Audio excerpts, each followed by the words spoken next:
पाहिली, आता त्यांची नौटंकी त्यांनी बस करावी।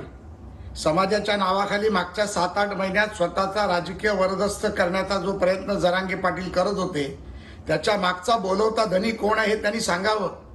सिल्वर ओक आहे का जालन्यामधील भैया फॅमिली आहे? आणि हे खरं खरं आता लोकांसमोर यायला लागले। आणि तुम्हाला 10 वेळा सांगितलं होतं की फडणवीसांचं नाव घेऊ नका। ज्या फडणवीसांचे मराठा समाजावरती अनंत उपकार आहेत, त्या फडणवीसांनी मराठा समाजाला आरक्षण दिलं, त्या फडणवीसांचं सारखं सारखं नाव तुम्हाला घ्यायला कोण लावतंय हे आज जनतेसमोर आलंय।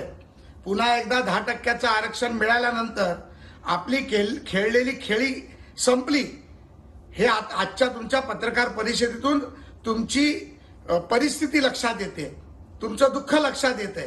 त्यामुळे समाजाच्या नावावर लेकरू लेकरू करून ढेकरू देण्याचं बंद करा। समाजाला माहीत पडलंय या राज्याचे मुख्यमंत्री एकनाथरावजी शिंदे, देवेंद्र फडणवीस आणि अजित पवारांनी 10% समाजाला आरक्षण दिलंय। समाज खुश आहे। तुमच्या अजून आयडियाची आणि ॲडवाइसची समाजाला गरज नाही।